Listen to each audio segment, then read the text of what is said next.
Hello, wisdom and wellness family. Welcome to another episode. Today, I'm sitting with a real superstar. Like, there's people who, I'm one of those people. If you see me at a shopping center, I'll be you won't even recognize me. And then there's Pamela Mtanga, who you will for sure probably see her in her full glam, and that's why we love her. So today I'm joined by Pamela Mtanga, multimedia entrepreneur, founder of Honeycomb, TV host, and our favorite MC. Thank you. What a beautiful intro. But you kind of lied. Did I lie? Yes. Tell me why. So, in my shopping center, Yeah. no one can recognize me. No. 100%. So you're not always dolled up? No. So I think it's going to get deep and we're starting already. But I just have this thing where I want to establish some sort of normalcy in my life. Yeah. I really don't want to be the popular one, the recognized one, the social media person. I don't want to be that person. So what I do is when I'm in my hood, Yeah. no one can recognize me. There's a lady who was doing my nails. And there was a lady next to her, and then she was like, "No, man, I saw you the softest yesterday." Yeah. I was like, "Me, straight face." I No, was like, don't "Me." do that. That's and dramatic. I'm like, "No." She's like, "Hey, Eman, kiboni." I was like, "Sisi, I've never been on TV in my life." Straight face. Why that decision? I just want to establish some sort of normalcy. I don't Yeah. want to be the person who's always expected to show up, take pictures with, Yeah. and all be all glammed up. I can have a conversation. Yeah. I think it's not my who I am that I'm afraid of. It's more about what it comes with. Let's get into some icebreakers. Paris, New York, or London? Which one would you live in? Which one would I live in? London. Okay. I actually want to live in London, even if it's for a year. Okay. So why aren't you doing it? I don't know. That's a good question. I don't know. But I do feel like there's more for me to achieve in Mzansi before I head on over. Okay. What did you have for breakfast? What did I have for breakfast? I had wheat beaks because I couldn't have eggs. Yeah. Wheat beaks. Wait. Was your milk cold or hot? Hot. No. Guys, it's winter. I'm judging you. It's winter. I'm judging you. It's winter. Okay. All right. And then my last icebreaker, most embarrassing moment on stage. Oh, definitely. What? The boob popping. Is that the most embarrassing? Definitely the most embarrassing moment was definitely the boob popping, but it didn't show on stage, Yeah. the actual boob. Yeah, but the whole motion the whole of it motion happened in ours. And we were doing some TikTok dance. I think it was ya baba ya baba ya baba. I was just like, oh, these Gen Zs. I actually have one more question. What in the world gave you the courage to ask the president to the water challenge? Amen. I think so when he was speaking on stage, he was talking about we were talking about Amapiano, because I wasn't leading the panel discussion, someone else was. Yeah. We were talking about Amapiano and how he met Durban Gogo and how he's just abreast. He's telling everyone he knows these things. And the facilitator said, "Oh, President, you must definitely show us some of the moves that you got." So when I come on stage, we shake hands and he's going to sit down, and they were playing water. I was just like, no.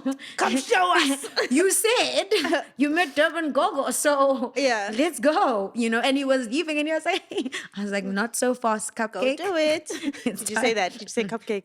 Yes, but silently. Oh my I God. was like, not so fast, cupcake. Cupcake, come back. Yeah, 100%. But even in thinking of your journey, think of Pamela, 10-year-old, 13-year-old Pamela. Did you ever think you would find yourself on a stage with a president or MCing some of the biggest events in the country? Did you ever see that?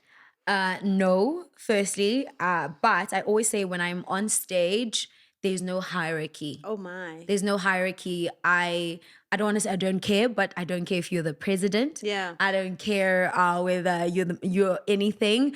But on stage, obviously, still respectful because it's my job at the end of the day. I love doing it. I respect what people have done with their lives, but there's no hierarchy when I'm on stage. I look at people as my subjects. I look at people as my audience. I look at people as I communicate with them and I want them to enjoy themselves. So if it contributes to me making sure that it is an enjoyable experience, then I'll do it. So sort of like the president experience. It's not like, oh, these Cyril Ramaphosa. To me, it's just like, it is a person who's on stage and we could potentially have a fun moment together. Sure. That's how I look at myself when I'm on stage. I have learned the skill of kind of like taking control of the stage. And I think that's the one thing that scares me the most. Sure. We spoke earlier about achieving career and personal, and I know you're in a phase now where you're focusing more on Pamela the person. And what made you get to that part? Because I think when you're on a success road, when the money's coming in, the brand deals are coming in, or even in your corporate and you're climbing, it's so easy to overlook your toxic traits, or to overlook what you're ignoring on a personal level. So for you, what made you stop and say, actually, I have to work on myself? What made me want to work on myself? I think the one thing I did not or do not want is to have delusions of grandeur, because I feel like when you're on this journey, you're becoming like, in what world would you have 200,000 people following you and thinking, oh my God, you're great? You're going to definitely take it out into the streets and walk like you're great every single day, and not great in the sense of confidence. It was more on the pompous side, because it's like 200,000 people. What do you mean? What do you mean? And even more, millions or whatever. It's just like, it's me, bow down. It's me, and I didn't want to ever get to that, so I always told myself, I don't want to ever get to that. I want to maintain my humility. And that is why I carry myself the way that I do in terms of events as well. I'm out for a couple of minutes and then I'm back home, And sometimes even just arrive late, just to 30 minutes and out, because I don't want that thing of, oh, please stay. No, I want to go, you know. It's not that I hate y'all, but I don't want to mix. Sorry, you know. Work is work. And I just want to make sure that I remain humble and I don't forget the purpose, the greater purpose that I have and then God has put inside of me, because that for me is the most important thing. It's just to make sure that I continue living in my purpose and I continue to serve the way in which God has intended me to serve, So I think I really wanted to start doing the work, because I also realized that I have the money to do it, I am not the biggest splurger, but I will spend on, like right now, I am spending on fixing like my teeth, so cavities and stuff like that, not changing my smile, but like cavities and stuff like that. And every other day, if a small pain, I go to the doctor. I'm like, doctor, please, we need to check it out, And I think that's what money and what is coming from my career continues to afford me. And that's how I really look at it, And if my money can afford me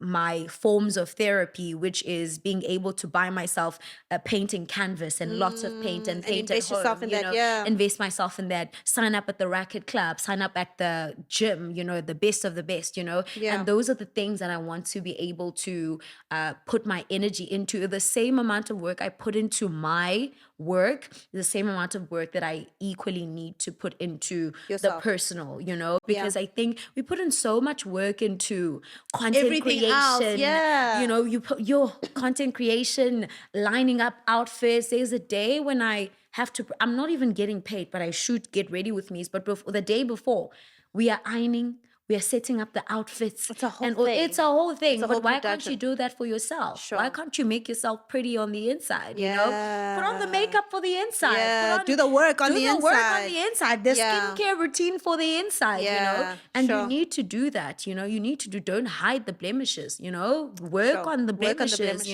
And make sure that you are serving that person who needs to constantly pour out. Because if you continue to pour out from an empty cup, you're gonna run gonna dry. burn out, yeah. You're gonna burn dry. I love what you said about forms of therapy. And Yeah. I mean, I believe in the traditional therapy, going and sitting face to face. Have you tried traditional therapy? So I think I look, because this is a recent journey that I've taken on. This is a this year thing, Yeah, you know. yeah. I've How old are you this year? I'm 28 this year. Okay, yeah. So I've taken on this journey this year. Yeah. And I think of things in stages, you know, and I was just like, okay, cool. This is what we're doing first. This is what we're doing first. The therapy one, it's always like, I want to find the right therapist. Yeah. I want to relate to them in every kind of way and whatnot. So I think for me, it is that journey where I'm going to get there, but it's also still a goal for this year. It's literally on my vision board. Sure. But I said You to have myself, therapy as a goal on your Yeah. vision board? yeah. Sure, that's amazing. I But also don't like talking about my emotions. Yeah. So that's why it was a whole like, this is a therapy. goal that It's a goal, yeah. But I love that you've already started even with like, and I think, and it's important to say that not everybody is going to be able to afford therapy, but there's so many ways that we can learn, because essentially therapy is being able to process your emotions. 100%. But with traditional therapy, you have a person who's assisting you. But with painting, you literally get to sit with yourself and process your, or germ, whatever it is. Yes. But I want to know how much of your, I want to know actually about your upbringing. How much of your upbringing, your parents have influenced the person that you have become? I know you spoke about you started your first business in grade 9, right? Yes. Like what inspires that? I think grade 9, I think when I started the business, I wasn't aware that I was starting a business. Yeah. I grew up in a home where, you know, I grew up in the hood. Yeah. So in the hood, you know, when there's a garage and it's vacant, Yeah. it's my salon. Naturally, it's going to be a salon, you Yeah. know? So my granddad let it out to a Ghanaian lady, and Yeah. I would sit there and watch her do hair. Sure. And before her was my aunt who took herself through varsity. Sure. With hair? With hair money. Yes. So I would watch, and one day I literally called my neighbor and I was like, "Little Baba, look up." And she's like, okay.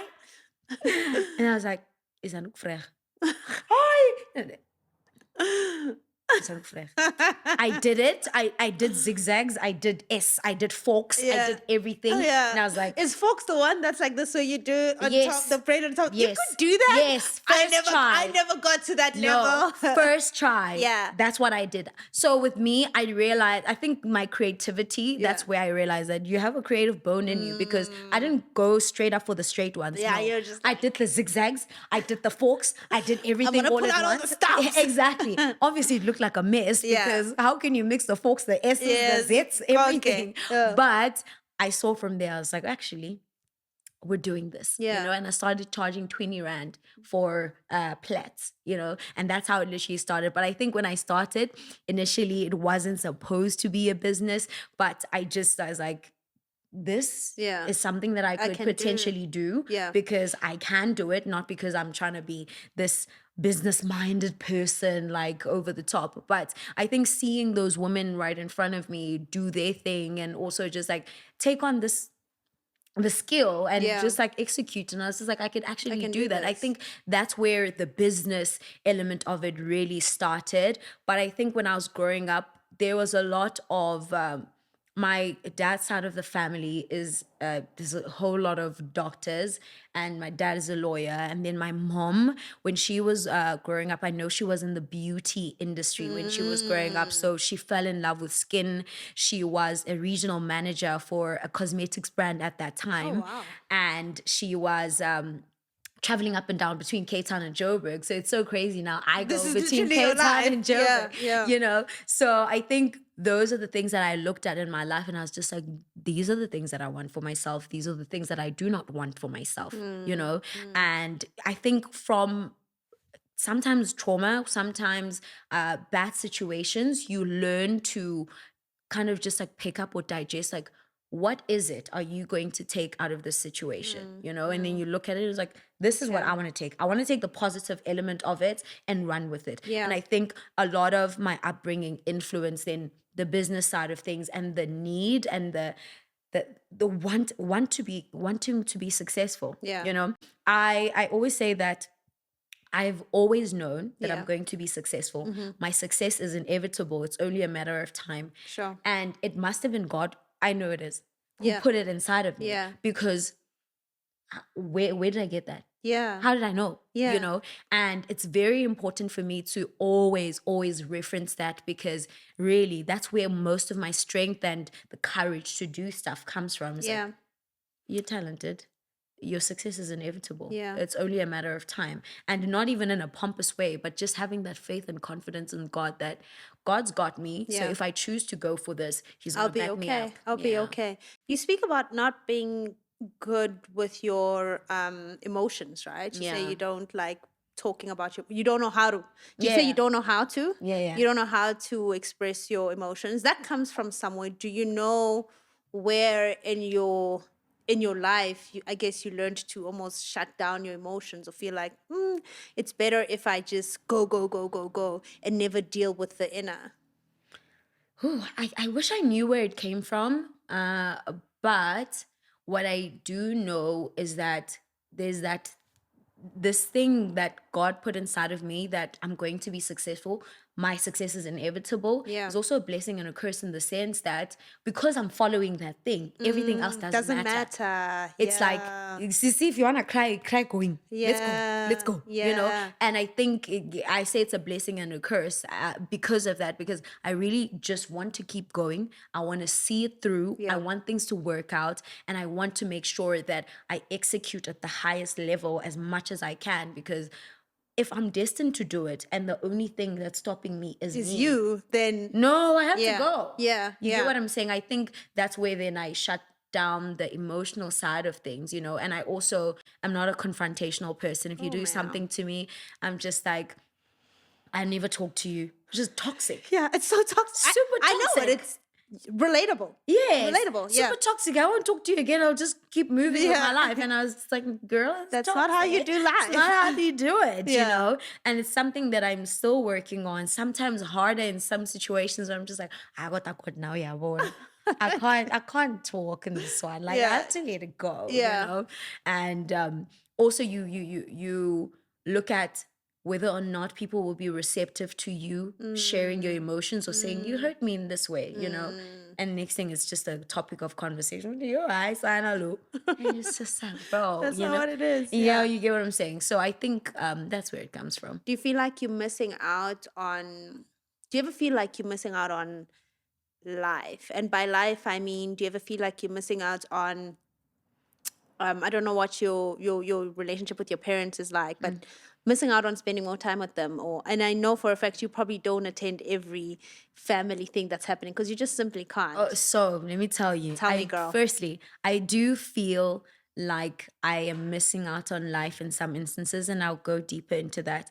From the family side, my family is quite small, and Yeah. because it's quite small, there's not a lot happening. Yeah, so there's right. not a that, lot that happening. it's just like Christmas, Yes. Easter, we fine. Yeah. Yes, and I think because you grow up and get into relationships, you realize that your partner becomes I don't want to say more needy, but they expect more from you in terms of you have to invest more time. If you want this to work out, you have to invest more time. If you want this to work out, you have to call me ever so often. You have to message me. You have to check up on me. You know, it's more than just sending money or Yeah. kind of just like making sure that I'm okay with presents because I'm Yeah. a gifter. So it's Yeah, more it's than like I'll that. send- yeah. Yes, I'll send money, you know. And that's what I learned from relationships that I then carried over to family. I was just like, oh my goodness, you know, my family doesn't complain because they know Pam is working. She's Yeah. going for her career. She's achieving great things, you know. So we be patient with her. Even if we don't see her in a month or two, you know, we'll be patient with her because she's fine. And they've been okay with that because I've made it okay. But now going into relationships, you realize, no, I wouldn't do that this work. side. So you can't do that this side as well. Yeah, So now I call my mom every single day, and if I skip a day, that's fine, but second day I have to call her, you Yeah. know. And even with my sister, I work with her closely on honeycomb hair, so I speak to her quite often, even if sometimes it's not business, but I try and make sure that I'm actually making an active effort Yeah. to speak to them, because at the end of the day, you put in so much effort in relationships, you have to do the same with family. Yeah. You know, and showing up for my brother's biggest moments. My brothers are 11 and 8, and it could be as small as a family fun day at school. Yeah, I'll you'll be be there, there. you know. Yeah. I have to show up for their birthdays as well. Even if, let's say, I'm traveling at that time, when I come back, we are make making a sure thing about we are birthday. making it there, Yeah. making it a thing, you know. And that for me has become so important because, and it's also part of investing in me and who I am, that I want to invest back into the relationships that I have with the people that are around me. Do you think there's a difference between self-confidence and self-worth? Self-confidence and self-worth, I think they go together. I think I see those living in the sense of gigs and the work that I do. You know, I have so much confidence in the work that I do that when you send out a rate card, it's just like, that's who I am. Yeah. There's certain emails I just don't respond to. Yeah. It's just like, type another one. Type another one. Yeah. You know, and I think they just go hand in hand, self-worth and self-confidence. You really have to be confident in your work for you to be able to establish your worth. Your worth. You know, you have to be really, really confident in what you do. You must know that there's no one that does it like you. Like you. No one does it like you. I remember when I started MCing, and I was an influencer as well, you know. I think MCing in no, I was just like during that time, okay. obviously when I started out. But I think when I started out as an MC before I started the influencing, but when I started doing the MCing with the influencing at the same time, I was maybe one of two. Yeah. One of two people doing that, you know, and I was doing it at the highest level because I was just like, no one is doing it like me. Yeah. Therefore, will take go the all ball out. and run with it. Yeah. Yeah. Take the ball and run with it. And so there's so many people coming out right now. And I'm just so happy because at the end of the day, they come out with whatever expertise that they come with. That's what they come with, you know? Yeah. And I'm comfortable enough to say, you got this, but I also got this. Yeah. You in my got own this way. as well, in my own way. Yeah. You know? Yeah. And that's what makes me feel so comfortable in my self-confidence because I know for a fact that I charge the way I charge and I do the work that I do because I do exceptionally well at it. I won't rest until I know my script at the back of my hand. Yeah.